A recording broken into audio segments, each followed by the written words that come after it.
Écoute mes gémissements. Sois attentif à mes cris, mon roi et mon Dieu. C'est à toi que j'adresse ma prière. Éternel, le matin, tu entends ma voix.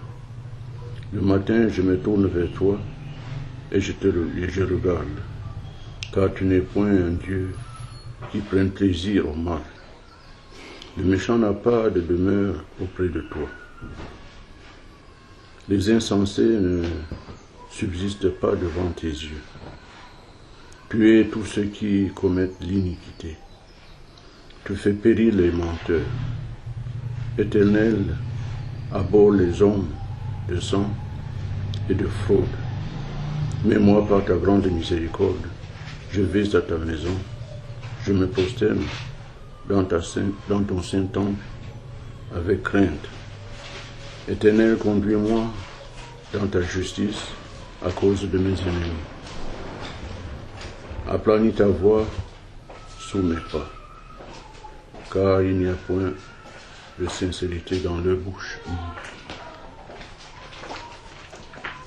Le cœur est rempli de malice, le gosier est un sépulcre ouvert. Et ils ont la langue sur la langue des paroles flatteuses.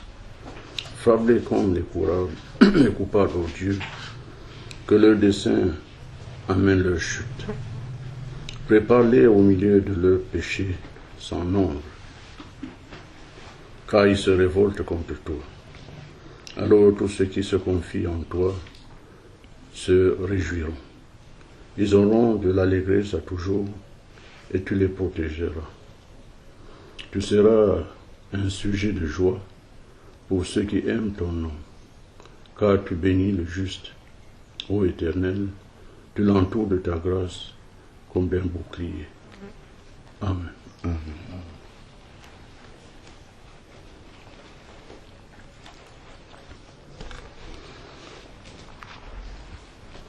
L'Éternel prête l'oreille à mes paroles et écoute ma méditation. Lorsque le malheureux crie, l'Éternel entend toujours. C'est pour ça qu'il faut, en toutes circonstances, demander toujours le secours à l'Éternel au lieu de chercher nos propres solutions. Donc si nous prions, je crois qu'on avait vu ça d'ailleurs ici au mois de novembre avec maman par rapport à la prière. Dans l'assurance que nous avons, lorsque nous prions, le Seigneur nous écoute, et s'il nous écoute, voilà, donc c'est dans 1 Jean chapitre 5, verset 14 ici, il dit, voici l'assurance que nous avons auprès de lui, si nous demandons quelque chose selon sa volonté. Donc en priant, il faudrait que ça soit dans la volonté de Dieu, et la volonté de Dieu est donnée dans sa parole. Parce que nous pouvons prier aussi pour demander quelque chose qui n'est pas la volonté de Dieu. La prière restera inexaucée. Pas parce que Dieu ne veut pas l'exaucer, mais parce qu'il sait que la chose que nous lui demandons est nuisible pour nous. Nous pouvons demander une belle maison à Dieu. Il ne nous l'accorde pas, non pas parce qu'il ne veut pas nous donner une belle maison, mais parce qu'il sait que s'il nous la donne, ça fera de nous un orgueilleux. Et nous allons prendre les gens de haut. C'est un exemple, par exemple. Une fois, il y avait une femme qui se trouvait dans une pièce en train de tricoter. Et elle avait 2 de ses enfants qui étaient dans une autre pièce. Et le cadet était en train de crier. Il demandait à l'aîné de lui donner ce dont il a besoin. Ils étaient en train de se tirailler pour un objet. Et la maman de l'autre côté était agacée par les cris de ses 2 enfants et dit à l'aîné, donne-lui ce qu'il veut et tout, pour qu'il arrête de crier. Et l'aîné dit non, maman, je ne peux pas lui donner. La maman s'énerve, mais pourquoi je te demande de faire quelque chose que tu ne veux pas? Et après, l'aîné dit, maman, viens voir ce qu'il est en train de faire. Quand la maman se déplace dans la pièce, en fait, le cadet était en train d'arracher entre les mains de son aîné un couteau. C'est le couteau qu'il réclamait comme ça. Donc, et la maman a pris le couteau, elle l'a mis de côté. Donc, souvent, nous demandons des choses au Seigneur qui peuvent nous détruire. Donc, le Seigneur ne va accorder que des choses qui ne nous sont pas dangereuses et des choses qui contribueront à nous rapprocher davantage du Seigneur plutôt que de nous en éloigner. Donc, parfois, Dieu peut accorder quelque chose à quelqu'un qui est près de nous, mais à nous, il ne nous l'accorde pas. Parce que nos cœurs sont différents. Cette personne-là, avec la même bénédiction que toi, ne va pas s'enorgueillir. Il y a des personnes qui sont bougrement riches, mais qui restent très humbles, qui restent très proches de tout le monde, qui ne se prennent pas la tête. Mais par contre, Dieu sait que s'il donne la même chose, peut-être même beaucoup moins à quelqu'un d'autre, ça sera son sujet d'orgueil, d'idolâtrie, voilà, carrément. Parce que, justement, ce que la Bible appelle idolâtrie, c'est quelque chose qui est dans le cœur, quelque chose ou quelqu'un, ou en tout cas, qui prend la place de Dieu dans le cœur. Si on aime quelque chose plus que Dieu, ça devient une idole. Voilà. Bon, donc c'est pourquoi il dit ici, voici l'assurance que nous avons auprès de lui. Si nous demandons quelque chose selon sa volonté, il nous écoute. Donc si c'est quelque chose que Dieu a promis dans sa parole et que nous demandons, il nous écoute. Et si nous savons qu'il nous écoute, quoi que ce soit que nous lui demandions, nous savons que nous possédons ce que nous lui avons demandé. Quoi que ce soit. Donc dès l'instant où c'est sa volonté, quoi que ce soit que nous demandions, nous savons que nous possédons la chose. Donc nous pouvons nous comporter comme quelqu'un qui a déjà cette chose-là. Mais il faudrait que ça soit selon sa volonté.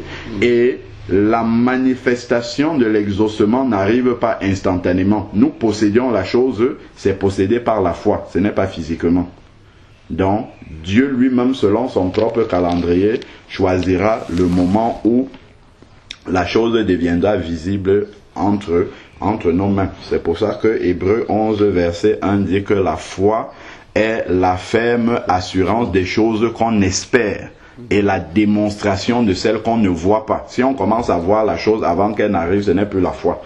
Là, on commence à marcher par la vue et non par la foi. Donc, c'est ça le verset 1 ici où il demande au Seigneur d'écouter ses supplications, sa méditation.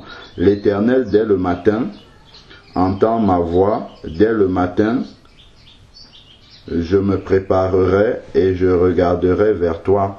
Donc, c'est vrai que le matin, au moment où on commence la journée, c'est un moment propice pour se recueillir devant le Seigneur afin déjà de reconnaître ses bienfaits. Parce que quand on se lève le matin, ce n'est pas qu'on a mérité.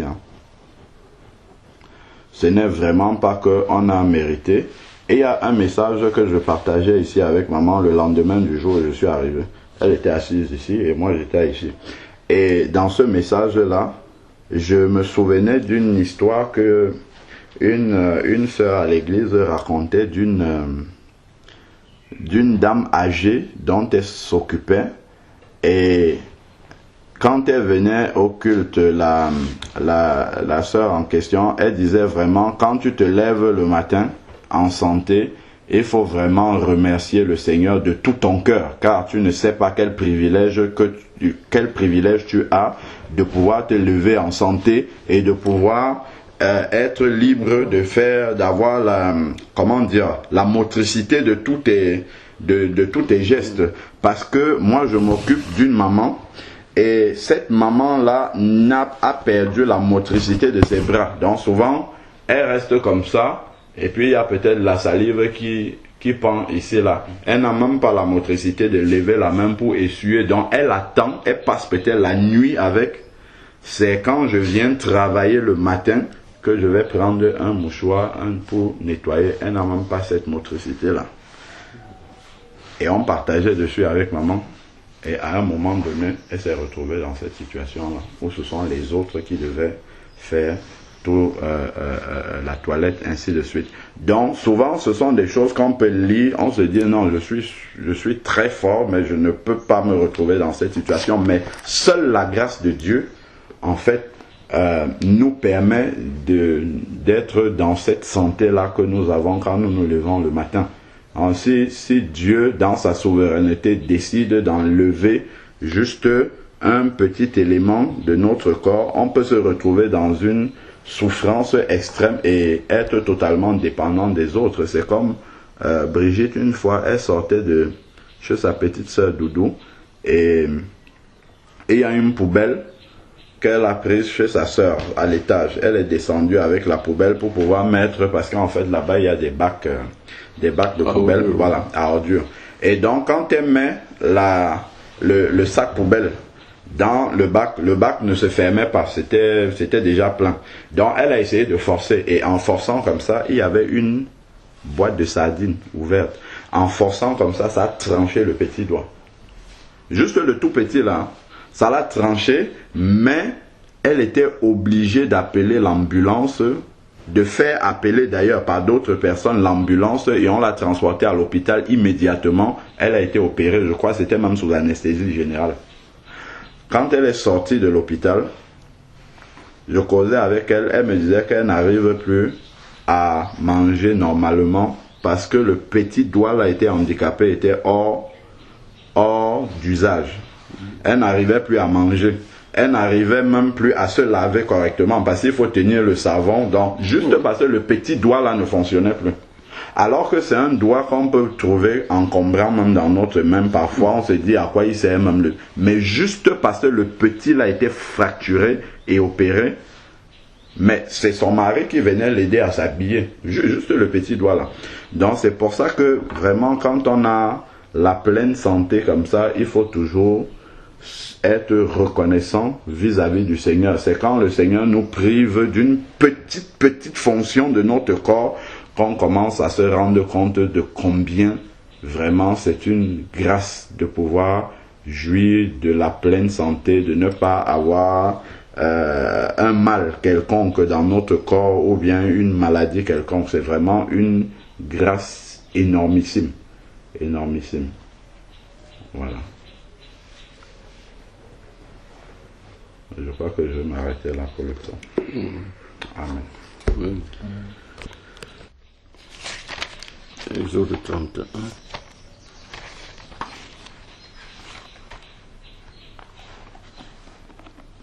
Exode 31. Tout le chapitre.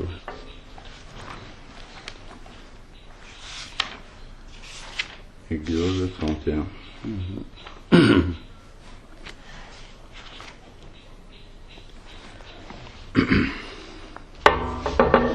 L'Éternel parla à Moïse et lui dit: Regarde, j'ai appelé nommément Betsalel, fils d'Uri, fils d'Ur, de la tribu de Juda, et je l'ai rempli de l'Esprit de Dieu en industrie, en intelligence, en science, pour toutes sortes d'ouvrages, pour inventer tout ce que l'on peut faire en or, en argent, en airain, dans la sculpture des pierres, pour les mettre en œuvre dans la menuiserie, pour travailler en toutes sortes d'ouvrages. Et voici, je lui ai donné pour compagnon Aholiab, fils d'Alisamak, de la tribu de Dan, et j'ai mis de l'industrie dans le cœur de tout homme intelligent, afin qu'il fasse toutes les choses que j'ai commandé à faire, savoir le tabernacle d'assignation, l'arche du témoignage et le propitiatoire qui est au-dessus de tous les ustensiles du tabernacle, et la table et tous ses ustensiles, et le chandelier pur et tous ses ustensiles, et l'autel du parfum, et l'autel des holocaustes, et tous ses ustensiles, la cuve et son soubassement, et les vêtements du service, les vêtements saints d'Aaron, sacrificateur, et les vêtements de ses fils, pour pour exercer la sacrificature, et l'huile d'onction et le parfum des choses aromatiques pour le sanctuaire. Et ils feront toutes les choses que j'ai commandé de faire. Donc déjà, si on s'arrête là, il y a 2 versets qui attirent mon attention. C'est la fin du verset 11, et ils feront toutes les choses que j'ai commandé de faire. Première chose. Et aussi la fin du verset 6, il dit afin qu'ils fassent les choses que j'ai commandé de faire. Donc en fait ici il s'agissait de la construction du tabernacle. L'arche de l'alliance était la tente de la rencontre où Dieu parlait à Moïse et à Aaron pour leur donner les instructions pour agir selon la volonté de Dieu. Et donc, déjà, on voit que la liste de tout ce qu'il y avait à faire, à fabriquer, ce ne sont pas eux-mêmes, à savoir Moïse, Aaron, ses enfants, qui ont décidé de ce qu'il y avait à faire. C'est l'Éternel lui-même qui leur a dit, vous allez faire le tabernacle, vous allez faire le propitiatoire, vous allez faire l'arche de l'alliance, et ainsi de suite. Donc, c'est Dieu qui donne toujours les instructions de ce qui doit être fait, et les hommes doivent obéir. Ce ne sont pas les hommes qui donnent les ordres à Dieu, mais c'est Dieu qui donne les ordres aux hommes. Et aujourd'hui, on a tendance à voir le contraire, parce que les hommes veulent imposer leur volonté à Dieu.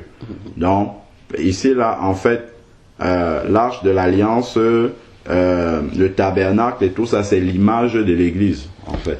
C'est l'image de l'Église dans l'Ancien Testament. Et on comprend que l'Église ne doit pas fonctionner comme les hommes ont décidé qu'elle doit fonctionner, mais elle doit fonctionner comme Dieu a décidé, selon le modèle que Dieu a donné. Et quand on lit dans le Nouveau Testament, notamment dans les Actes des Apôtres, Dieu a indiqué de façon très détaillée la manière dont l'Église doit fonctionner.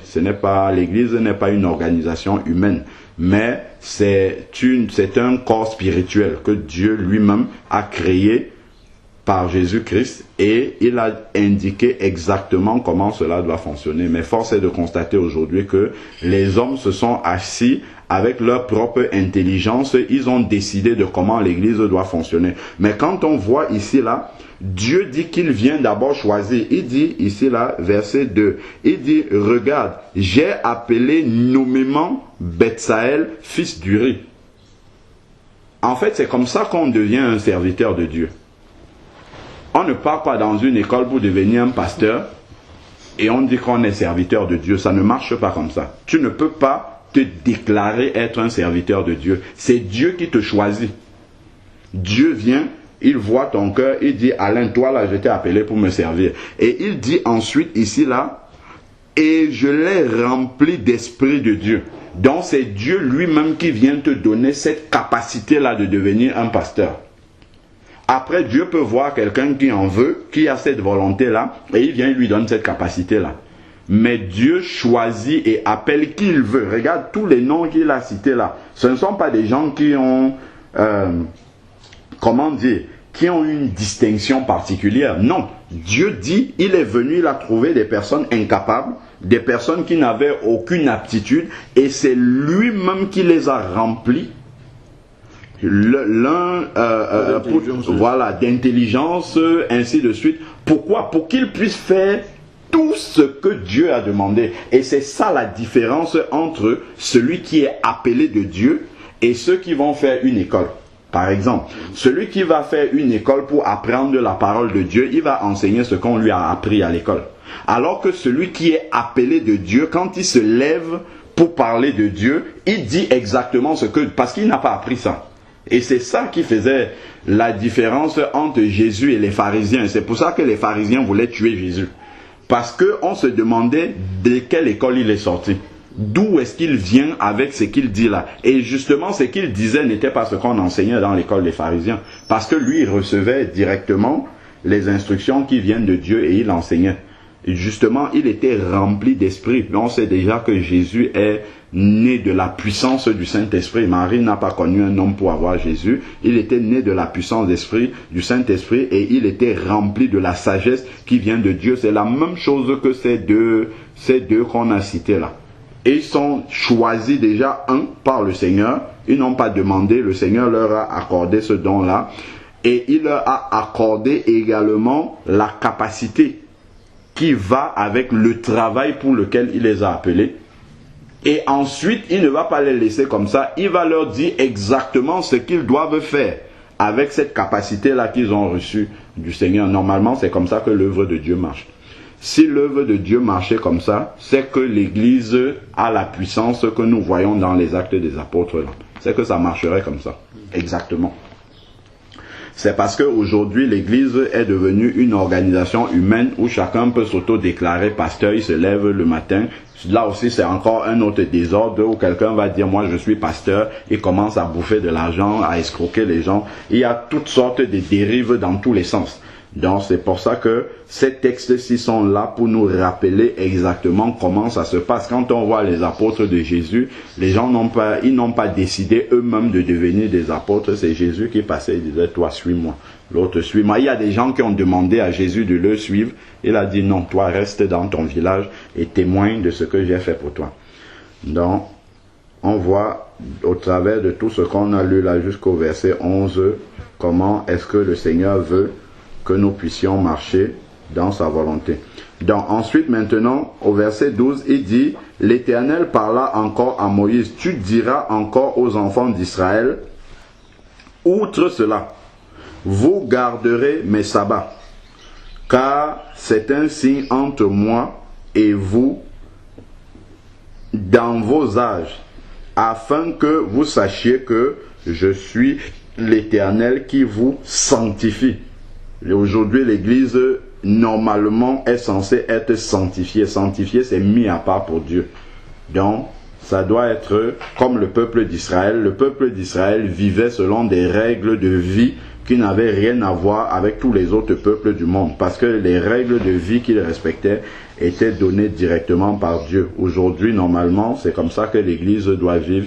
L'Église doit vivre avec des règles qui sont directement inspirées par la parole de Dieu et la Bible. Et il doit justement avoir cette différence-là entre celui qui fait partie de l'Église et celui qui n'en fait pas partie.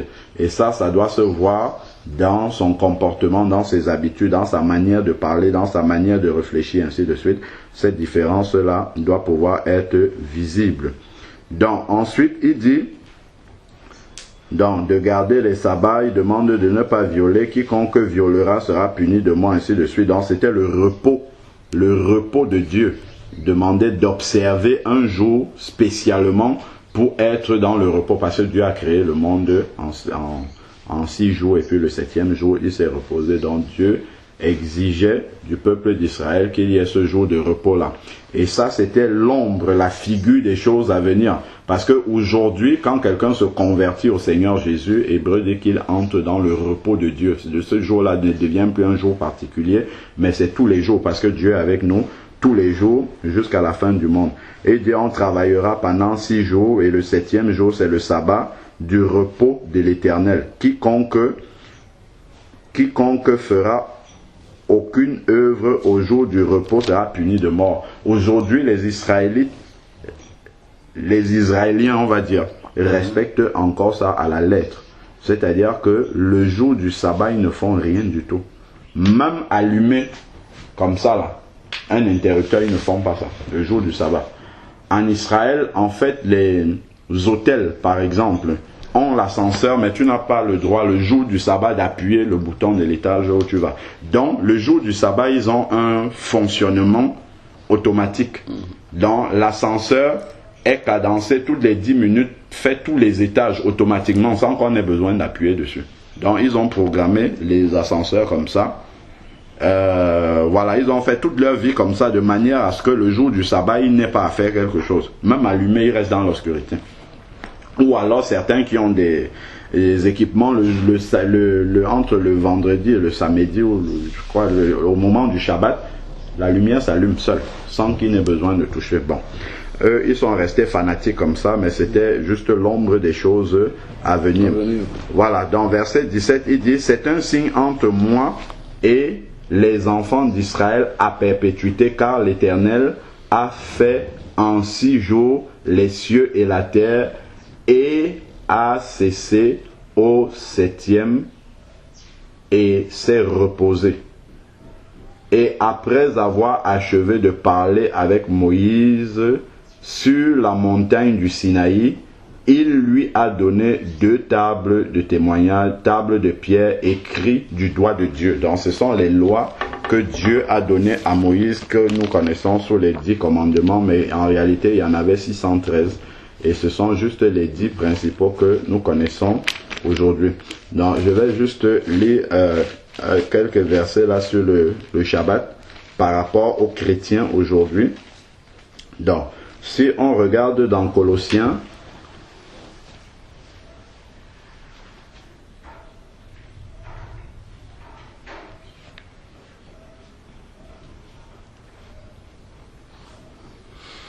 alors je vais finir là-dessus.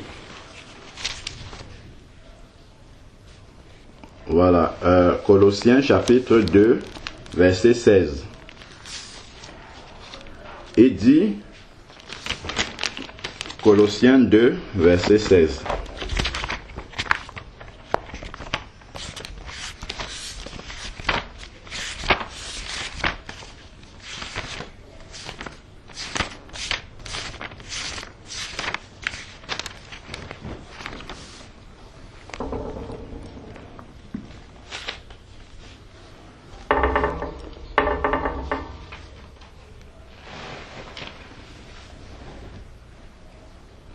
Il dit que personne donc ne vous condamne au sujet du manger et du boire. Donc quel que soit ce qu'on nous sert dans une assiette, nous prions, nous rendons grâce au Seigneur et nous pouvons manger, il n'y a aucun interdit, parce que tout ce que Dieu a créé est bon. Donc que ça soit de manger ou du boire, ou pour la distinction des jours de fête, ou de lune, ou de sabbat. Donc, si on ne respecte pas une fête, quelqu'un n'a pas le droit de venir nous imposer ou nous exiger de respecter telle ou telle fête, même le sabbat ici. Là. Il dit, car ces choses n'étaient que l'ombre de celles qui devaient venir, mais le corps est en Christ. Donc, toutes ces choses-là annonçaient simplement la venue du Seigneur Jésus. Parce que tout est réalisé dans le corps de Christ, dans l'œuvre que Christ a accomplie à la croix. C'est là-dedans que tout a été accompli. Cela nous préparait simplement à ce que Christ devait faire plus tard. Parce que Christ nous a affranchis de toutes ces cérémonies-là. Hébreux 2, verset 14. Donc aujourd'hui, c'est dans le cœur que tout se passe. La fête, c'est tout le temps. C'est pas un seul jour. À partir du moment où nous sommes sauvés, nous sommes en fait tous les jours. Parce que nous sommes dans le repos de Christ.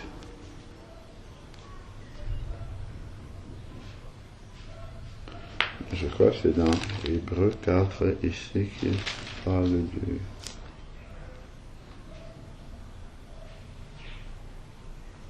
Voilà, c'est ça. Hébreux 4 ici là, verset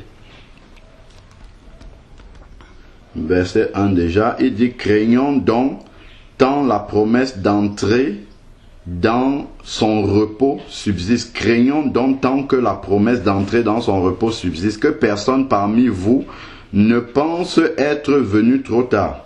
Car la bonne nouvelle nous a été annoncée aussi bien qu'à eux. Mais la parole qu'ils avaient écoutée ne servit de rien, car ceux qui l'entendirent ne la reçurent pas avec foi.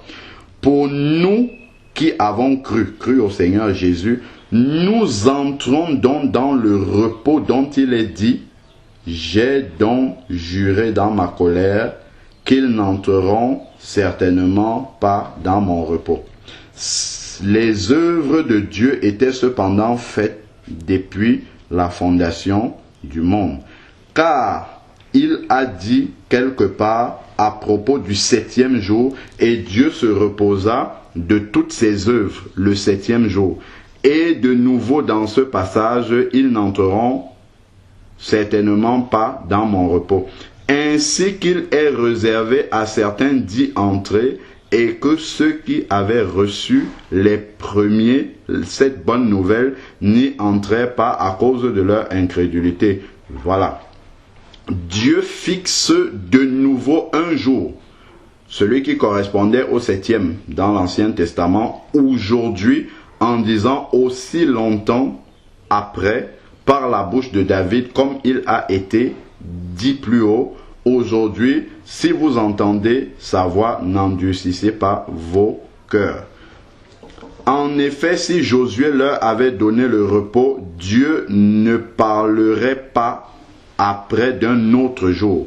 Il reste donc un repos de sabbat pour le peuple de Dieu, car celui qui entre dans le repos de Dieu se repose de toutes les œuvres comme Dieu se repose des siennes. Donc quand quelqu'un se convertit, il entre dans le sabbat de Dieu, le repos de Dieu, et ça c'est tous les jours de la semaine. Voilà, donc dans l'Ancien Testament, il y avait un jour particulier. C'est comme on dit dimanche c'est le jour du Seigneur, ça c'est pas vrai ça. Dimanche, on se réunit le dimanche simplement parce que tout le monde est disponible le dimanche. Le jour du Seigneur, c'est tous les jours. Comme là, nous sommes réunis, là, Dieu est au milieu de nous. C'est un vrai culte. Là, ce n'est pas moins un culte maintenant que lorsqu'on va se réunir où il y a la chorale, où il y a tout. Non, Dieu, dès que Dieu est présent, c'est un culte. Et il dit là où 2 ou 3 sont réunis, même si on n'était que 2, c'est la présence de Dieu est aussi là. Et le sabbat, justement, c'est le repos que nous avons dans le Seigneur. Dès qu'on se convertit au Seigneur Jésus-Christ, nous entrons dans son sabbat. Donc si on lit jusqu'à la fin, là, c'est ça qu'il explique. Donc le plus important à comprendre, c'est que, justement, tel qu'on l'a dit précédemment, Dieu choisit qui il veut et pour travailler dans son œuvre, et il accorde à chacun les talents, les dons nécessaires pour pouvoir accomplir son œuvre, pour pouvoir mener à bien sa volonté, parce que c'est l'œuvre de Dieu, ce n'est pas l'œuvre des hommes. Donc c'est Dieu qui donne les directives et les hommes doivent obéir à ces directives-là pour que l'Église puisse fonctionner comme Dieu veut qu'elle fonctionne. Donc ça c'est vraiment le cœur du message que nous avons pour pouvoir l'actualiser aujourd'hui. Et après, justement, les passages qu'on a lus nous montrent que toutes ces choses-là, c'était l'ombre des choses à venir. Donc, ce que Dieu a fait pour la construction du tabernacle, l'arche de l'alliance, ainsi de suite, c'était l'ombre de ce que nous voyons aujourd'hui réalisé dans l'Église. L'Église, aujourd'hui, c'est la réalité, parce que Christ est mort pour que l'Église puisse naître. Donc, la réalité, comme Colossiens nous disait tout à l'heure, Colossiens 2,16, est dans le corps de Christ. Le corps de Christ n'est autre chose que l'Église. Amen. Je ne sais pas si quelqu'un veut rajouter quelque chose, ou bien compris peut-être un passage dans ce qu'on a lu. Je voudrais compléter. Je voudrais simplement préciser que le jour du Seigneur, dimanche, c'est quand on se rappelle de la résurrection de Jésus-Christ. Amen, amen. Quand on dit jour du Seigneur, c'est le jour de résurrection. C'est tout. Je vous remercie pour le message. Gloire à Dieu. On va prier. Seigneur Dieu Tout-Puissant, Père, nous voici encore dans l'humilité devant cette parole que nous venons d'entendre. Seigneur, nous te bénissons encore pour l'assurance que tu nous as donnée au travers de la lecture du psaume, que lorsque nous élevons la voix vers toi, Père, tu écoutes notre prière. Seigneur, donne-nous de pouvoir connaître ta volonté, discerner cette volonté pour que dans nos prières, nous puissions te demander des choses qui sont conformes à ta volonté.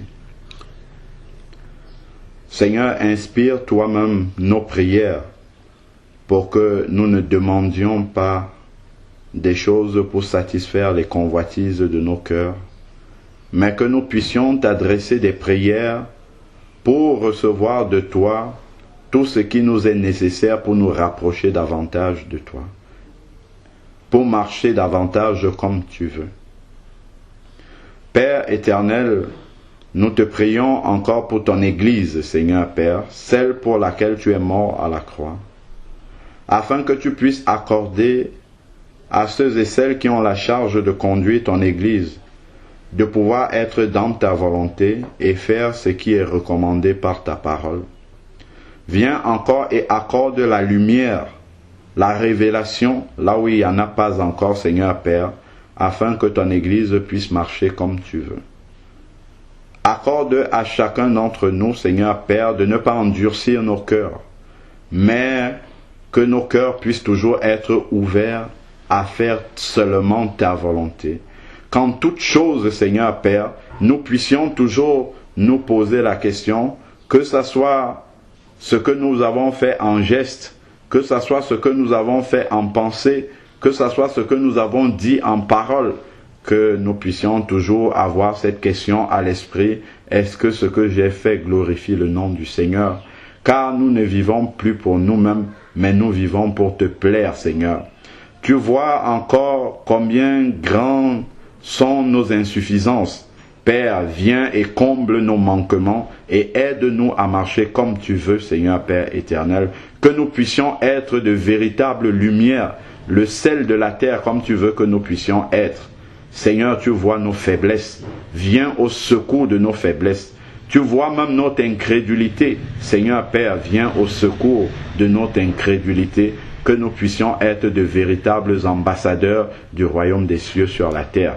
Père, nous venons te prier pour tous ceux et celles dans le monde qui sont frappés par la maladie. Père, viens étendre ta main et apporte, Seigneur Père, la consolation. Nous venons te prier, Seigneur Père, pour le docteur Wankam, Seigneur Père, qui a perdu son épouse hier.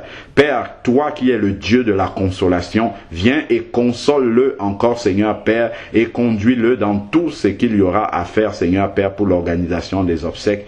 Nous venons te prier également pour tous ceux et celles, Seigneur Père, qui sont persécutés dans le monde à cause de ton nom. Viens leur accorder la force de continuer le combat pour l'évangile. Viens toi-même, Seigneur Père, les protéger. Nous te prions pour tous ceux et celles qui ont faim. Seigneur Père, tu es Jéhovah Jireh, l'Éternel qui pourvoit. Viens et accorde la grâce qu'ils puissent également manger. Seigneur Père, nous te prions pour la paix dans le monde et notamment la paix à Jérusalem, la ville sur laquelle ton nom est invoqué, Seigneur Père. Tu vois toutes les tensions, Seigneur Père, qui y sont. Père, viens toi-même et accorde la paix. Seigneur Dieu Tout-Puissant, accorde la protection à tous ceux et celles qui sont menacés, à tous ceux et celles, Seigneur Père, qui ont soif de justice. Toi qui es le Dieu de justice, viens et accorde cette justice-là, Seigneur Père éternel.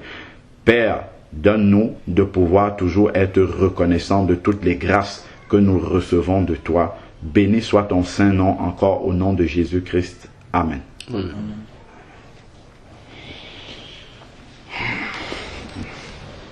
Bonne année.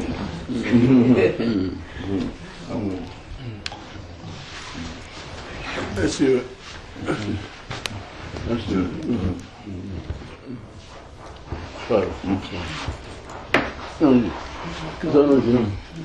Maman, tu as bien dormi? Oui, demain. Ah,